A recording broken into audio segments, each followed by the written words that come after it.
Selamat siang Bapak Ibu semua. Semangat semuanya siang hari ini. Coba lihat wajah kiri kanannya dan katakan, saya senang ketemu kamu hari ini. Yes. Mungkin beberapa Bapak Ibu belum mengenal saya karena saya sudah lama banget ya dari terakhir melayani di tempat ini. Jadi mungkin ada beberapa yang tidak familiar. Izinkan saya memperkenalkan diri dulu. Kalau tidak kenal katanya tidak sayang. Karena saya mau disayang jadi saya kenalan ya. Nama saya Joshua Iwan Wahyudi Bapak Ibu ya. Kadang-kadang orang suka salah ya panggil saya Joshua Iwan Yahudi ya. Saya kemarin lagi kuliah nih bareng Bang Darwin, Kak Hindra ya. Waktu dibacain pengumuman nama mahasiswa, Iwan Yahudi. Wah ya dikirain saya orang Yahudi belajar sekolah kitab gitu ya. Nah Bapak Ibu supaya cepat ingat panggil nama saya Iwan aja ya. Iwan artinya inilah pria menawan Bapak Ibu ya, asik. Saya datang sama istri dan anak saya, ini istri dan anak saya. Ya anak saya ini ditunggunya 15 tahun Bapak Ibu ya. Udah semua dicoba berbagai macam cara nggak berhasil lalu Tuhan kasih mujizat. Ya tahun ke-14 pernikahan itu normal dengan cara yang alami ya muncul anak ini ya. Makanya kemana-mana saya pelayanan pasti saya ajak terus Bapak Ibu ya. Umur 2 bulan dia udah ikut kebaktian 3 kali dalam 1 hari Minggu Bapak Ibu ya. Luar biasa. Nah hari ini judul khotbah saya adalah meneruskan seri dari bulan ini ya tentang pengampunan dan judul khotbah saya adalah mengampuni yang tak terlupakan.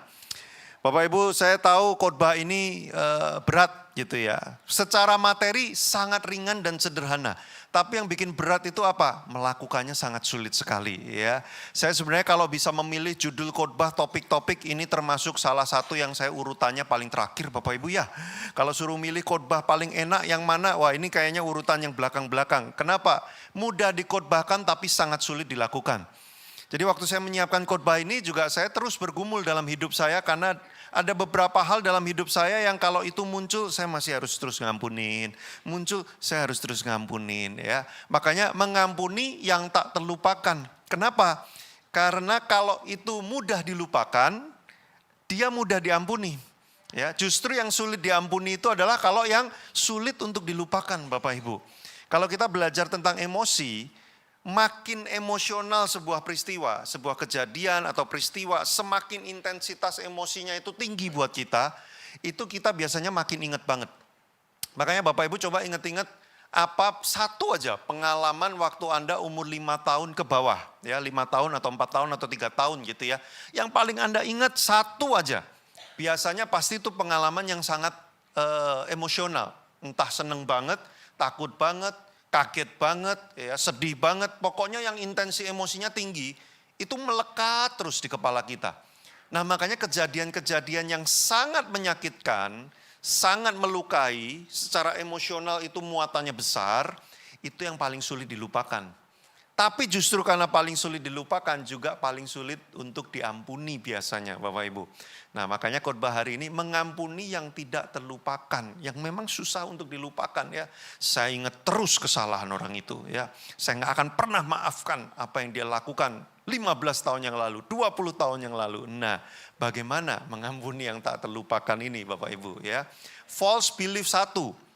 Keyakinan yang salah, hal-hal yang kita percayai, kita kira benar tapi ternyata salah.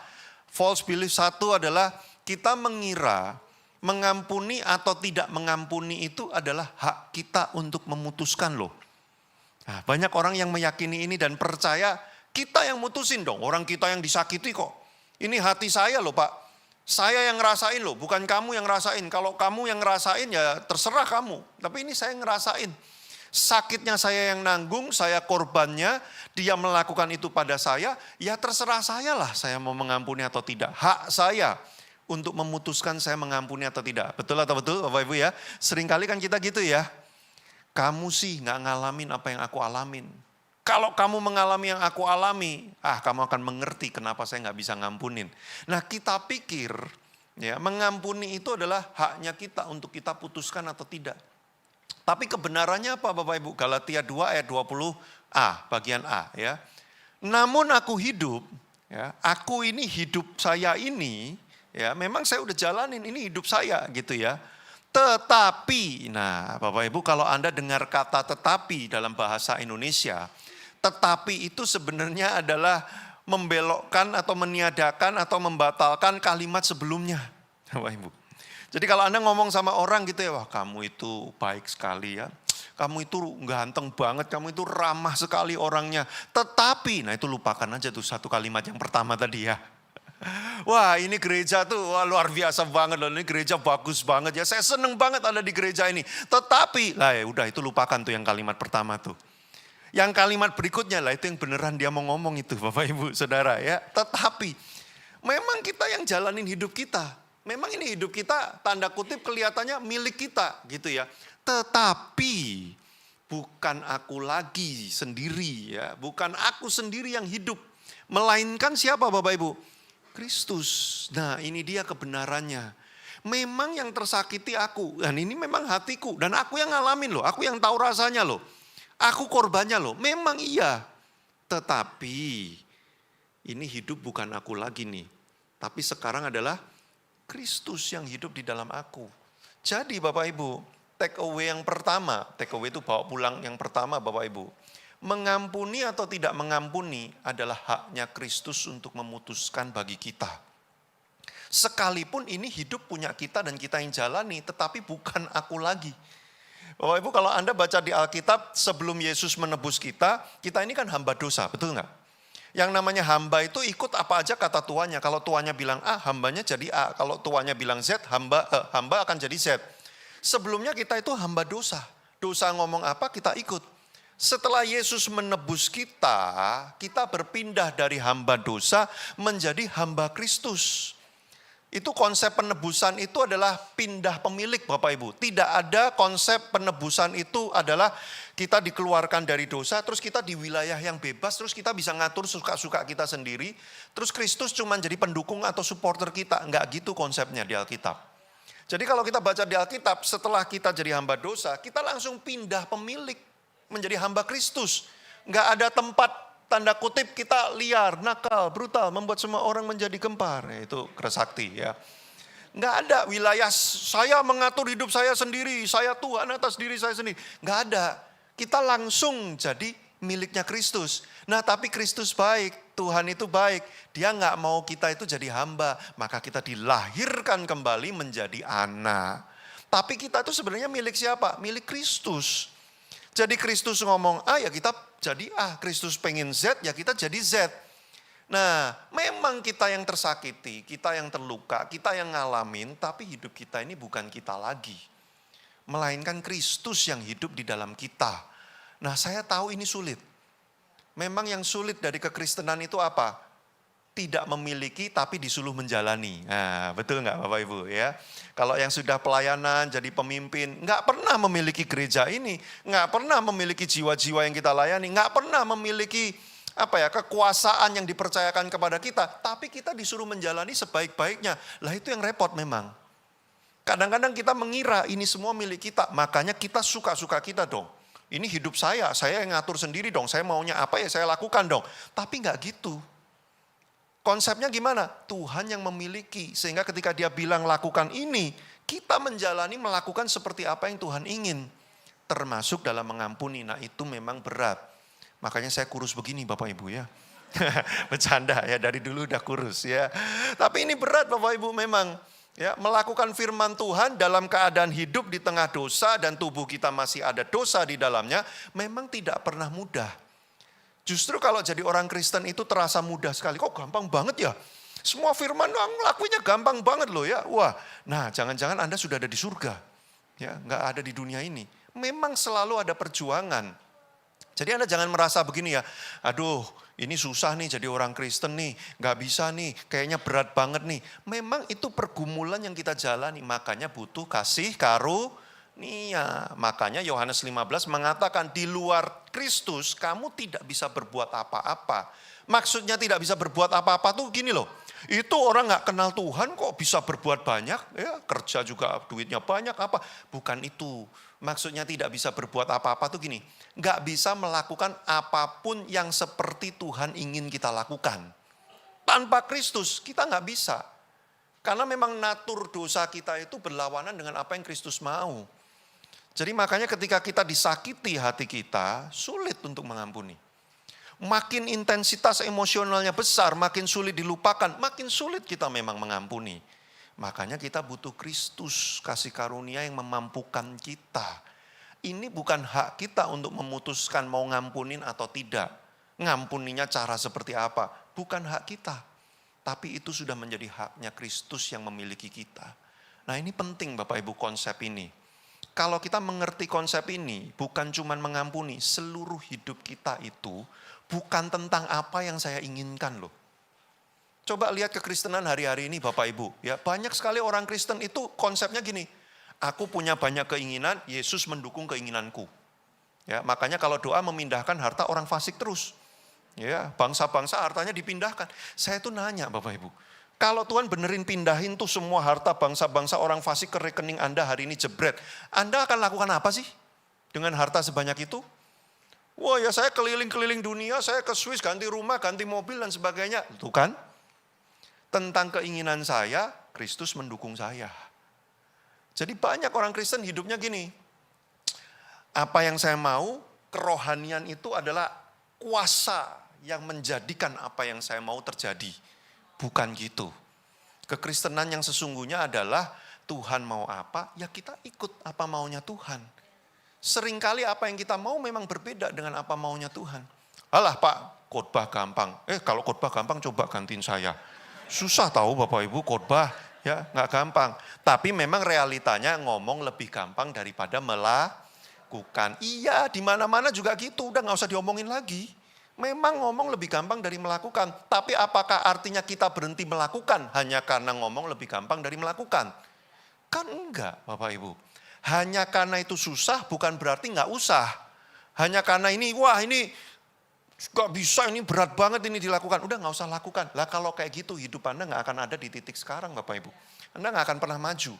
Coba Anda amati hidup Anda. Anda berada di titik-titik kemajuan karena Anda melakukan hal-hal yang sulit untuk dilakukan, mudah untuk diucapkan. Betul nggak? Anda tahu itu sulit. Tapi kenapa Anda tetap lakukan? Karena Anda tahu itu harus dilakukan walaupun sulit. Jadi kalimat kayak, ngomong mah gampang, lakuin susah. Lah iya, ya. Anak kemarin sore, belum tentu tahu memang sih. Ya, tapi banyak orang sudah tahu. Jadi itu bukan alasan untuk kita berkata, khotbah mah gampang, ngomong doang mah gampang. Pernah nggak ngalamin kayak saya? Bapak Ibu, saya mungkin belum pernah ngalamin yang Anda alami. Tapi Anda juga belum pernah mengalami yang saya alami. Anda mungkin bilang gini, pernah nggak kamu diginiin orang? Iya, saya belum pernah. Tapi Anda pernah nggak ngalamin kayak saya, digituin orang? Belum tentu juga. Jadi maksud saya tuh gini loh Bapak Ibu, semua orang punya pergumulan untuk melakukan kebenaran di tempat yang berbeda-beda. Tapi kita semua sama-sama sulit, sama-sama bergumul gitu loh.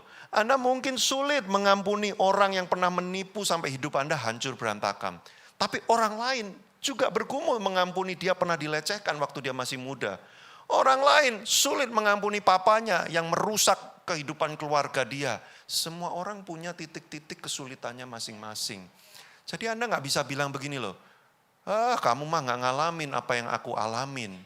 Tapi saya juga bersyukur kalau Anda ngomong itu sama Tuhan Yesus. Yesus mah balikinya gampang banget. Kalau Anda ngomong gini, Yesus, engkau tidak tahu apa yang aku alami. Yesus ngomong, kamu yang tidak tahu apa yang aku alami. Kalau kamu ngalamin seperti yang aku alamin, boro-boro disalibkan. Ya udah dari pertama kabur kita. Sudah nangkep maksud saya? Memang ini sulit.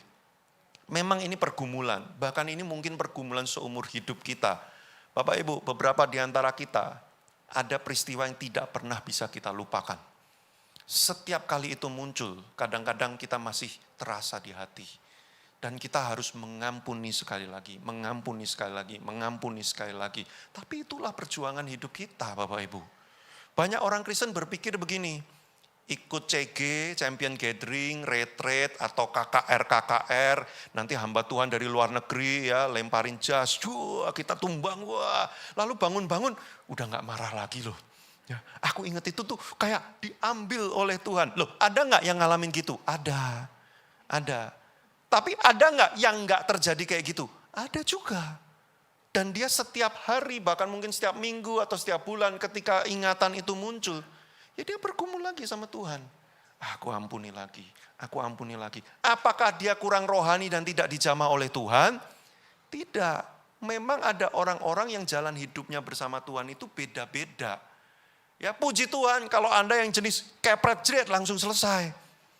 Tapi ada jenis-jenis yang seperti saya harus kurus kering dan rambutnya habis. Enggak bercanda. Nanti Anda pulang serem semua ya. Aduh kurang Kristen jadi kurus semua ya nanti.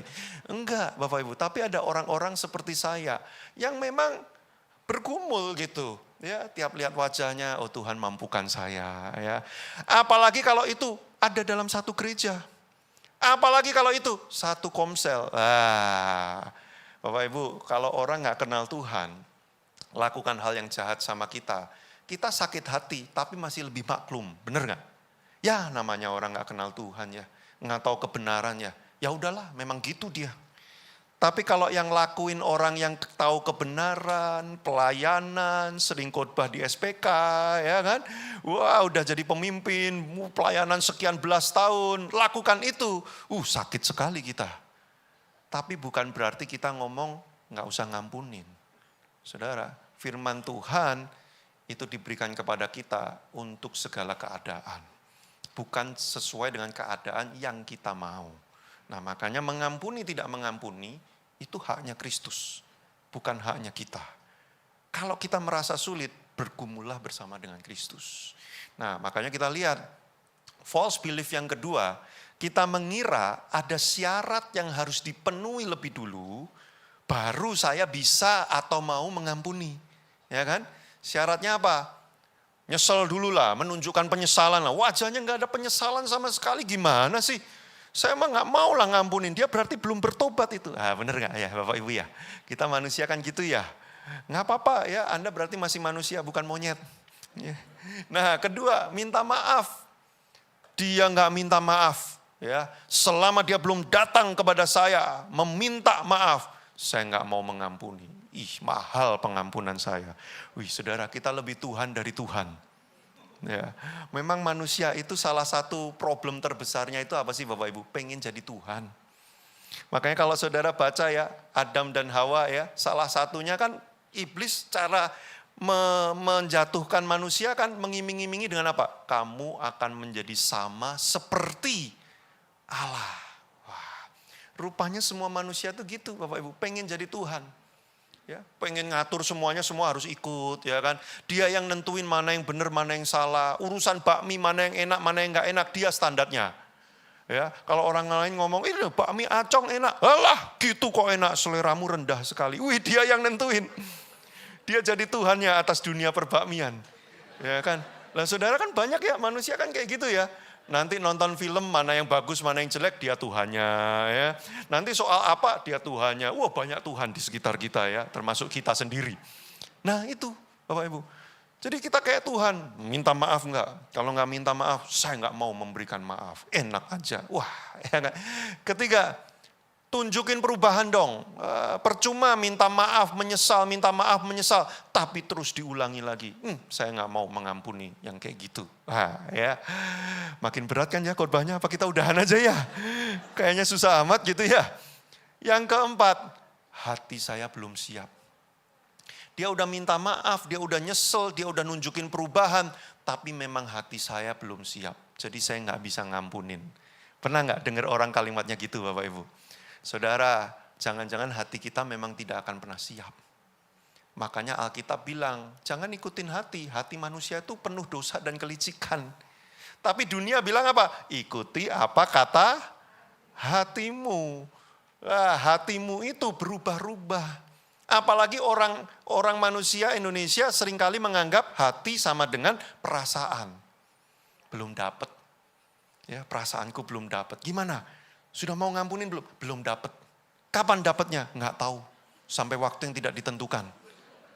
Lah yang amsyong apa Bapak Ibu? Ya, ini saya kan tahun 2020 buka konseling pernikahan ya. Sampai sekarang gitu ya. Ada kasus-kasus ya. Ya memang pasangannya berbuat salah ya. Selingkuh lah apa. Memang benar-benar salah. Dan dia sudah mengakui, menyesal. Saya salah, saya meminta maaf. Dan dia udah menunjukkan usaha bahwa dia berubah. Ya. Dia benar-benar, di delete kontak, pindah rumah, apa segala macam. Benar-benar menunjukkan perubahan. tapi tetap pasangannya nggak bisa memaafkan. Waktu ditanya gimana, mau memulai lembaran yang baru belum? Jawabannya simpel, hati saya belum siap. Perasaan saya belum dapat, belum nyampe perasaan saya ke sana. Bapak Ibu, firman Tuhan itu tidak tergantung perasaan. Memang kita manusia itu sangat tergantung dengan perasaan sekali. Kalau belum dapat, kita belum melangkah. Tapi saya belajar bertahun-tahun, firman Tuhan tidak tergantung hatimu dapat apa enggak dapat. Kalau itu kebenaran yang sudah jelas, walaupun belum dapat hatimu, belajar paksakan untuk lakukan. Nanti hatimu akan ngikut. Ya, satu kali saya berantem sama istri saya. Berantem hebat jam 12 malam. Saya bingung, ini cuma saya atau Anda juga sama dengan saya ya. Kami itu seringkali berantemnya justru menjelang tidur. Ya, udah tinggal selep gitu ya, ngomong kalimat apa terus tiba-tiba nggak jadi tidur. Nah itu kejadian tuh jam 12 malam. Konflik, berantem sampai jam 3 pagi nggak selesai Bapak Ibu 3 jam. Wah udah lelah ya, udah naik turun, marah, nangis, diem, marah. Wah udah roller coaster naik turun, lelah jam 3 pagi. Akhirnya diem-dieman. Tapi nggak tidur, kenapa? Karena kami punya aturan tidak tertulis. Kalau lagi berantem, siapa yang tidur duluan, dia menganggap remeh pertengkaran itu. Waduh, ya itu nggak pernah disebutkan, tapi kita kayak saling tahu sama tahu aja gitu ya. Jadi kalau udah berantem gitu, walaupun ngantuk, teler ya udah jam 3 pagi gitu kayak kita buka mata kuat-kuatan ya, tidur dulu tuh. Wah kamu yang salah tuh berarti ya, bisa santai tidur begitu. Jadi kita teler gitu tapi mata melotot gitu ya. Jam 3 pagi sampai jam 4 sejam diem-dieman. Wah saya udah stres, frustrasi, lelah gitu ya. Bayangin jam 12 sampai jam 4 pagi Bapak Ibu Saudara. Ya, terus saya duduk di pojokan dekat pintu gitu ya. Victim mentality ya, playing victim gitu ya. Berpura-pura jadi korban gitu ya. Udah duduk ya. Wajah di apa lemes-lemesin gitu ya. Menderita, rambut diacak-acak gitu. Terus juga sambil wah pening gitu ya. Dalam hati, nih lihat gara-gara lu nih gue gak bisa tidur nih. Maksudnya gitu ya. Tapi diam-diaman gitu ya sejam gitu ya. Terus tiba-tiba istri saya duduk di sebelah saya. Terus dia peluk saya. 10 menit gak ngomong apa-apa. Tapi setelah itu ngomong sebentar, saling minta maaf, selesai tidur kita 5 menit doang. Dalam hati ngapain 4 jam gitu ya. Ini 5 menit selesai, dari tadi ngapain 4 jam itu. Tapi sebelum tidur Bapak Ibu, saya tanya sama istri saya, kamu masih marah gak sama aku? Dia jawab, masih. Loh, kalau masih marah, kenapa kok tadi mau peluk saya? Terus dia, nah ini kalimat yang membuat saya belajar. Dia ngomong begini, karena aku pernah berjanji untuk mengasihi kamu dalam keadaan apapun juga. Ini kok gak ada pemain keyboard lagi, coba dong diiring-iringin gimana gitu loh, biar merinding gitu yang dengerin. Ya ini udah momen, udah pas banget ini. Tadi ibadah satu kan udah denger juga, gimana sih. Bercanda ya. Bapak Ibu, dari situ saya belajar. Meski perasaanmu belum dapat, kamu sebenarnya tetap bisa melakukan kebenaran. Karena kebenaran tidak bergantung kepada apa yang kita rasakan. Kalau kita tahu jelas-jelas itu firman Tuhan dan harus dilakukan, tak peduli kita dapat atau nggak dapat, kita harus memaksakan diri kita untuk melakukan. Nanti perasaanmu akan ngikut. Nah itu yang saya pelajari Bapak Ibu. Mengampuni tidak tunggu hati kita dapat. Mengampuni itu sebuah keputusan yang kita buat di titik awal. Hati kita masih terluka, kita masih akan berproses dengan kesembuhan itu bahkan butuh waktu yang lama. Tapi setidaknya langkah awalmu dimulai dengan kemauan untuk mengampuni. Nah itu penting. Banyak orang berpikir begini, aku sembuh dulu maka aku mengampuni. Salah, karena kamu mengampuni maka kamu sembuh. Aku harus dapat dulu, aku enak dulu, aku terhibur dulu, nanti aku akan mengampuni. Tidak, justru karena kamu mengampuni, Roh Kudus akan menghibur kamu. Dalam proses kamu bergumul dengan kesembuhan di hatimu itu. Nah itu sebenarnya perjalanan kita. Makanya false belief, kita mengira harus terjadi sesuatu dulu dengan orang itu, baru nanti aku akan mengampuni. Nah enggak gitu Bapak Ibu. Kita belajar ada yang namanya memaafkan dan mengampuni. Kalau memaafkan itu adalah menerima kenyataan bahwa ini orang melakukan itu sama saya dan saya move on. Ya. Ini tahap 1, lebih mudah walaupun tidak mudah tapi lebih mudah ketimbang yang mengampuni. Nah saya dapat Judul khotbahnya bukan memaafkan loh Bapak Ibu, mengampuni. Jadi kalau hari ini Anda merasa berat, bukan salah saya, salahkan penatua Anda. Ya bercanda. Nah, mengampuni itu apa? Melepaskan dari tuntutan hukum. Makanya banyak orang gini, ya saya maafkan, tapi hukum tetap berjalan. Nah itu memaafkan tapi tidak mengampuni. Tapi kalau Kristus kepada kita, bukan cuma memaafkan, dia mengampuni. Kita dilepaskan dari tuntutan hukum. Anda masih ingat nggak khotbah di minggu pertama? Bang Darwin bilang, kekristenan itu dibangun atas dasar kasih karunia berupa pengampunan.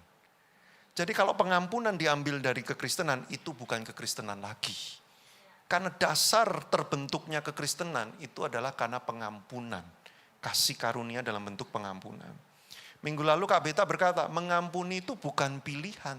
Tapi itu sebuah perintah. Kenapa? Karena itu esensi dari kekristenan itu adalah pengampunan. Wah tapi sulit sekali. Iya memang. Tapi bukan berarti kita tidak melakukannya dan tidak mau melakukannya. Nah kalau kita lihat dalam Alkitab, ada dua bahasa yang dipakai untuk mengampuni. Yaitu aphiemi dan karizomai. Aphiemi itu artinya adalah gini, melepaskan dia dari kewajiban hukum. Nah karizomai, mengampuni atau melepaskan dia dari tuntutan hukum sebagai sebuah pemberian yang dia sebenarnya nggak layak untuk menerimanya. Itu pengampunan. Jadi artinya apa Bapak Ibu? Semakin Anda melihat ini orang tidak layak diampuni, lah ya itu maksudnya. Itulah pengampunan. Dia nggak benar, dia masih lakukan, dia masih jahat sama orang, dia nggak layak, lah ya itu pengampunan. Justru karena dia nggak layak, maka dia perlu diberikan pengampunan. Wah, berat nggak Bapak Ibu? Tapi udah nanggung, saya bentar lagi udah selesai. Masa mau berhenti ya? Coba, kita lanjut dikit lagi. Pemain keyboard, bantu saya. Ya, nada Korea.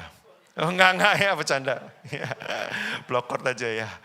Saudara kalau pengkhotbah sudah mengundang pemain keyboard, sudah tahu artinya apa? Khotbah hampir selesai. Ya. Take away kedua, saudara, take away saya cuma 2. Ya, take away kedua. Mengampuni itu adalah ketaatan kita pada firman Tuhan. Bukan soal ketahanan kita untuk tidak terluka. Banyak orang berpikir mengampuni itu, wah karena kita tahan dengan luka, kita nggak merasa terluka, kita bisa menanggung luka ini, terus kita mengampuni. Bukan. Mengampuni itu soal taat sama firman Tuhan. Tapi lukanya masih ada nggak? Masih. Butuh proses disembuhkan? Iya. Lama? Bisa jadi. Bergumul? Sangat. Itu pengampunan. Makanya banyak orang sulit mengampuni, kenapa? Karena berharap sembuh dulu, baru bisa ngampunin. Kebalik. Saudara putuskan lebih dulu. Gini, kalau saudara sakit, yang pertama kali saudara lakukan adalah saudara harus putuskan untuk mau menjalani pengobatannya. Saudara putuskan dulu, ya aku mau sembuh, aku mau jalanin pengobatannya, aku pergi ke rumah sakit. Apa yang dikatakan dokter, aku akan coba ikutin. Itu keputusan dulu tuh. Tapi apakah gara-gara mutusin itu kita langsung sembuh? Enggak. Kan kita harus jalanin semua prosesnya kan. Minum obatnya, istirahatnya dan sebagainya, bla bla bla. Baru kita sembuh. Nah mengampuni itu adalah keputusan yang pertamanya dulu. Ya Tuhan, aku mau ikutin firman-Mu. Walaupun masih gak enak, masih sakit, marah, kecewa, terluka, masih. Tapi aku putuskan hari ini, aku mau taat sama firman. Karena aku mau taat sama firman, aku jalani proses kesembuhan ini. Berapa lama? Gak ada yang tahu. Harus ditemenin, iya, makanya butuh datang ke komsel, dibantu, ditemenin, didoakan, dikuatkan. Bahkan mungkin ini bisa jadi perjalanan seumur hidup. Iya, kalau peristiwa yang Anda alami sangat traumatis dan sangat berat sekali lukanya. Bisa jadi iya. Bapak Ibu, saya ini jadi orang Kristen 31 tahun. Ikut sesi hati Bapa sudah nggak tahu berapa puluh kali. Mengkhotbahkan di sesi-sesi hati Bapa sudah berkali-kali juga. Tapi ada waktunya kadang-kadang kalau saya ingat ayah saya pernah melakukan ini sama saya masih terus ngomong dalam hati, saya mengampuni papa saya. Masih ada kadang-kadang sedikit kalau saya ingat dulu dia pernah gini sama keluarga kami, dia ini. Masih ada. Sudah 31 tahun loh sudah jadi orang Kristen. Dengerin hati Bapak udah hafal banget. Ya cerita Kak Edi, hamba Tuhan yang dipotong telinganya, hafal banget saya. Tapi tetap proses saya bergumul dengan luka, itu butuh waktu dan saya nggak tahu apakah akan sembuh sempurna atau tidak. Tapi bukan soal sembuhnya, soal ketaatan untuk mau mengampuni. Ayah saya udah nggak ada lama sekali, udah mungkin lebih dari 10 tahun. Tapi setiap kali memori itu muncul, kadang-kadang saya masih harus mengampuni lagi. Itu pengampunan. Nggak mudah. Di luar Kristus, kamu tidak bisa. Makanya butuh kasih karunia Tuhan, Bapak Ibu. Dengan kekuatan sendiri, nggak mungkin. Terlalu menyakitkan memang. Tidak terlupakan, tapi bukan berarti tidak bisa diampuni. Kristus memampukan kita untuk itu. False belief ketiga, kita mengira kita mengampuni karena orang itu sadar akan apa yang dia perbuat. Tapi apa yang dilakukan oleh Kristus?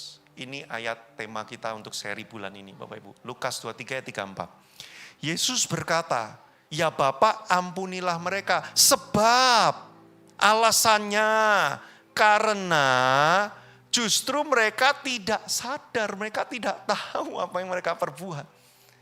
Kita pikir kita akan ngampunin karena dia sudah sadar, dia tahu apa yang dia perbuat, dia salah, dia tahu. Enggak. Kalau Yesus justru karena dia enggak sadar betapa kacaunya ini yang dia lakukan, betapa rusaknya, betapa jahatnya dia kepada saya. Justru karena dia tidak tahu, maka dia butuh diampuni. Wah, dan yang menarik Bapak Ibu adalah waktu kita bedah kalimat bahasa aslinya, beberapa informasi di dalamnya adalah gini. Yesus berkata itu seperti menggumam berulang-ulang. Ya Bapa ampunilah mereka sebab mereka tidak tahu apa yang mereka perbuat. Ya Bapa ampunilah mereka sebab mereka tidak tahu apa yang mereka perbuat. Kenapa Yesus lakukan itu? Karena dia tahu kita mungkin akan berkali-kali mengucapkan doa ini. Kita akan terus waktu itu muncul rasa sakitnya. Ya Bapa ampunilah mereka sebab mereka nggak tahu apa yang mereka perbuat. Kita akan mengulang-ulang doa ini seperti Yesus mengulang-ulang di atas kayu salib. Mereka tidak, ya Bapa ampunilah mereka, itu sebuah permintaan tegas yang firm, tanpa kebimbangan, tanpa keraguan. Yesus sangat yakin, minta Bapa ampuni dia. Sebuah keyakinan. Mereka tidak tahu, tidak sadar, mereka nggak paham betapa hancurnya mereka, betapa rusaknya, betapa bejatnya mereka. Oh Ibu, kalau Anda masih ingat kisah Yunus dan Niniwe. Waktu Yunus diutus ke Niniwe, Yunus bilang begini, mereka nggak tahu apa yang mereka perbuat Tuhan. Mereka itu jahat banget, mereka melawan Engkau. Makanya aku nggak mau ke sana. Tapi Tuhan jawabnya apa? Justru karena mereka nggak tahu apa yang mereka perbuat, kamu harus pergi ke sana. Mereka perlu diampuni. Sudah kalimatnya kan gini, bagaimana mungkin aku tidak sayang kepada bangsa yang besar ini, yang tidak bisa membedakan tangan kanan dan tangan kiri. Separah itu moralitas mereka Bapak Ibu. Mereka nggak tahu yang benar yang mana, yang salah yang mana. So, bukankah kita hidup di negara yang seperti itu? Yang benar jadi salah, yang salah jadi benar. Mereka nggak bisa bedain tangan kanan dan tangan kiri. Makanya kemudian kan ada lagu.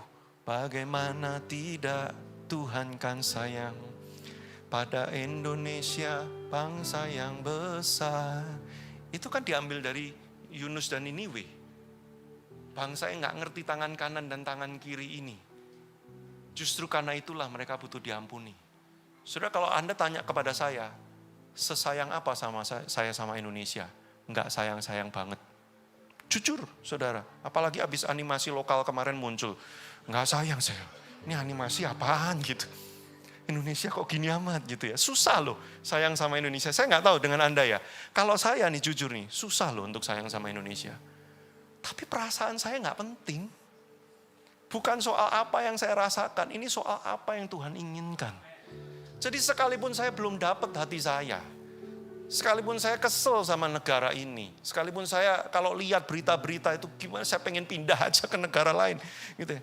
Tapi saya tahu Tuhan sayang sama bangsa ini. Makanya 5 tahun, 3 tahun terakhir Bapak Ibu saya bergumul, Tuhan saya bisa bikin apa buat bangsa ini? Cara saya nginjil gimana? Saya mulai lakuin beberapa hal untuk beritakan Injil buat orang-orang di Indonesia, Bapak Ibu. Kalau ditanya, sesayang itu saya sama Indonesia? Enggak, tapi ini bukan soal perasaan saya. Ini bukan soal saya dapat apa enggak dapat, tapi ini soal Tuhan maunya apa, Bapak Ibu. Dan Yesus lakukan itu di titik yang paling rendah dan paling menyakitkan yang manusia bisa alami. Dulu saya bingung, Tuhan, kalau cuma mau tebus manusia, kan butuh Yesus mati kan? sebagai korban kan. Kenapa enggak Yesus turun aja jadi manusia, terus langsung mati? Kan selesai. Kenapa dia harus lewatin via dolorosa yang menyakitkan dan menderita itu? Saudara, yang menyakitkan dari via dolorosa itu bukan penderitaan fisik. Iya, penderitaan fisiknya sih mengerikan sekali. Anda yang sudah jadi orang Abalov sekian belas tahun dulu, kalau kita setiap kali Jumat Agung tuh selalu diceritain, pakunya berapa senti, darah apa, mahkota duri nusuk-nusuk. Iya, itu mengerikan sekali. Tapi yang lebih menderita dari itu tuh sebenarnya apa? Penderitaan psikologis. Ditinggal sendirian, dikhianati orang, dijual sama muridnya, tidak diakui sama murid yang dia sangat andalkan, dihina, direndahkan, dan dia ditelanjangi, dilecehkan. Saudara, kalau pas lihat patung-patung Tuhan Yesus itu, maaf, masih ada tutupannya. Tapi in reality, benar-benar ditelanjangi sebenarnya. Mana ada manusia mengalami pelecehan, direndahkan, semua sekaligus dalam satu hari itu. Semuanya sekaligus. Yesus mengambil titik yang paling menyakitkan, supaya suatu hari kalau Anda mengalami yang paling tersakiti, saudara ketemu Yesus di situ. Dan saudara menemukan Yesus yang mengampuni. Jadi waktu saudara bilang, aku gak bisa ngampunin, memang kamu gak bisa. Tapi waktu kamu bersama dengan Kristus di titik yang paling rendah itu, kamu akan bisa mengampuni, bukan karena kita mampu, karena kasih karunia Tuhan. Kalau Yesus tidak pernah ambil titik itu, lalu saudara suatu hari disakiti begitu rupa, sampai rasanya pengen bunuh orang ini, marah sekali, tidak bisa terima. Tidak ada Yesus di titik itu, apa harapanmu? Gimana mau ngampunin? Nggak bisa. Makanya Yesus ambil tempat yang paling menyakitkan yang bisa dialami manusia. Supaya kalau saudara ngomong gini, kamu nggak tahu Tuhan rasanya, Tuhan akan ngomong, aku tahu betul rasa yang kamu alami itu. Aku sudah mengalaminya dan aku mengampuni mereka. Kenapa? Karena mereka nggak tahu. Sudah sejak saya paham ini, saya jadi lebih mudah mengampuni. Tidak terlalu mudah, tapi setidaknya lebih mudah. Saya pernah ditipu uang ratusan juta sama anak binaan saya sendiri, saudara. Kalau yang nipu orang nggak kenal, ya sudahlah. Ini yang nipu orang yang kami doakan, yang kami layani. Kalau dia lagi ada masalah curhat sama kita samperin, kita layani. Dia pinjam duit, dia tipu uang kita, kabur ke luar negeri. Marah saya, saudara. Saya sampai berpikir, saya mau keluarin duit berapapun untuk jadikan dia buronan. Dia pergi ke luar negeri, nggak apa-apa, buronan Interpol juga nggak apa-apa. Widih, ekstrim Bapak Ibu Saudara ya. Marah sekali waktu itu, saya benar-benar nggak bisa maafin orang ini. Tapi waktu saya sadar ini, dia tuh nggak tahu apa yang dia lakukan. Dia nggak sadar dia begitu menjauh dari Allah dan ujungnya dia akan berjumpa dengan murka Allah. Dia nggak paham semua itu. Saya jadi ngerti, saya jadi lebih mudah untuk melepaskan pengampunan buat dia. Maka saya tutup Bapak Ibu ya. Yesus mengampuni di titik paling menyakitkan yang bisa dialami manusia. Agar ketika kita ada di titik itu, kita bisa mengampuni dengan kekuatan dari Yesus. Kita mengampuni bukan karena menganggap luka itu gak penting, meremehkan rasa sakit hatimu. Bukan loh, Yesus gak remehkan rasa sakit hatimu loh. Namun karena kita tahu Tuhan lebih penting dari luka kita. Tuhan itu lebih besar dari luka kita. Luka kita bukan segala-galanya dan bukan pusat hidup kita. Maka waktu kita mengampuni, kita sedang bilang begini, Tuhan, aku sakit, aku terluka. Nyebelin banget ini rasanya. Tapi aku menjadikan Kau Tuhan atas Tuhan dalam hidupku. Sudah tahu kenapa Roma 12 mengatakan persembahan yang hidup. Tuhan bilang dia lebih suka persembahan yang hidup daripada korban bakaran. Karena kalau kambing, domba, lembu dibakar, habis, selesai itu persembahannya. Tapi kalau kita, setiap kali kita ingat rasa sakit, kita bergumul, kita serahkan pada Kristus, itu sebuah persembahan. That is worship. Dan itu terjadi sepanjang hidup kita. Persembahan yang hidup. A living sacrifice. Hidup yang terus dipersembahkan. Lebih dari korban bakaran yang cuma berapa jam lalu habis. Tapi pengampunan yang kau lepaskan untuk orang, itu seperti korban bakaran yang naik kepada Tuhan. Hidup yang dipersembahkan. Tidak mudah. Namanya kurban persembahan. Terakhir, Pak dari tadi terakhir, ini slide terakhir beneran. Habis ini kita doa. Kita mengampuni bukan karena Tuhan pengen kita tetap terluka terus. Sengaja dibikin susah hidup kita. Enggak. melainkan justru supaya Tuhan bisa sembuhkan luka kita. Kalau kita hari ini nggak putuskan ampunin, kita nggak akan pernah bisa menjalani proses kesembuhan. Justru karena kita putuskan, Tuhan, aku mau ngampunin, proses kesembuhan dari Tuhan terjadi dalam hidupmu. Mari kita berdoa, kita datang di hadapan Tuhan. Saya nggak tahu apa pergumulan Anda untuk mengampuni. Saya tidak mengalami seperti Anda mengalami. Tapi kita semua pernah mengalami kesulitan untuk mengampuni. Mari datang di hadapan Tuhan, saya berikan waktu beberapa detik, beberapa saat untuk saudara merenungkan firman yang baru kita dengar pada siang hari ini. Kalau ada di antara Anda Bapak Ibu yang engkau sedang bergumul untuk mengampuni, engkau sulit bahkan sudah memutuskan tidak akan pernah mengampuni. Tapi engkau mendengar firman Tuhan siang hari ini dan hatimu berkata, Tuhan aku pengen tapi aku gak bisa, aku sulit sekali. Aku tahu ini kebenaran, aku mau melakukan kebenaran. Tapi sepertinya hatiku dan tubuhku gak mau melakukan itu. Saudara, kalau engkau orangnya, bolehkah taruh tangan kanan di dadamu? Saya ingin berdoa buat Bapak Ibu Saudara. Siapa lagi? Terima kasih. Yes. Bapak Ibu Saudara yang sudah menaruh tangan kanan di dadamu, mari berdoa di hadapan Tuhan. Mulai bawa pergumulanmu, rasa sakit, ingatan-ingatan, memori apapun, biarkan itu muncul dan izinkan Roh Kudus bekerja di tengah-tengah kita. Roh Kudus, aku berdoa pada siang hari ini, Roh Kudus engkau bekerja mengalir di tengah-tengah kami. Menjumpai setiap hati yang dibawa kepada Tuhan sebagai sebuah persembahan yang hidup. Aku berdoa hari ini kekuatanmu Roh Kudus, penghiburan daripada engkau, tuntunan akan kebenaran, kuasa yang memerdekakan itu Tuhan, terjadi dalam hati kami, dalam nama Yesus. Mengalir kepada hati setiap kami Tuhan. Lepas segala ikatan-ikatan belenggu rasa sakit hati. Semua ingatan-ingatan yang menyakitkan Tuhan, kau bekerja pada saat hari ini. Biarlah engkau memunculkan kuasa kebenaran oleh karena firman-Mu siang hari ini. Mari Bapak Ibu Saudara berdoa. Saya berikan waktu berdoa di hadapan Tuhan, bergumul di hadapan Dia. Oh ya Roh Kudus, jamah. Oh haleluya. Jamah tempat ini Tuhan. Kau mengalir, menyembuhkan. Kau memerdekakan kami. Kau melepaskan kami Tuhan. Mari bawa pergumulanmu di hadapan Tuhan Bapak Ibu Saudara. Putuskan untuk taat kepada firman. Maka kuasa firman yang akan menolong engkau. Oh haleluya. Bekerja Tuhan.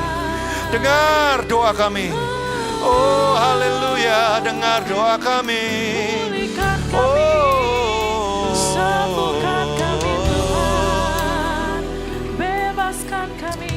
Haleluya.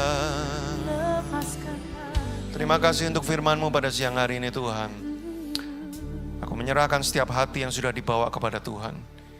Kasih karunia, pertolongan dari Roh Kudus itu yang memampukan kami. Setiap kali kami teringat lagi akan kejadian seseorang, masa-masa di mana kami pernah mengalami sakit hati, terluka. Biarlah saat itu juga Roh Kudus muncul di sana. Memberi kami damai sejahtera, menguatkan hati kami. Amen. Kami bisa mengampuni sekali lagi dan sekali lagi. Dalam nama Yesus kami berdoa, kami mengucap syukur. Haleluya. Haleluya.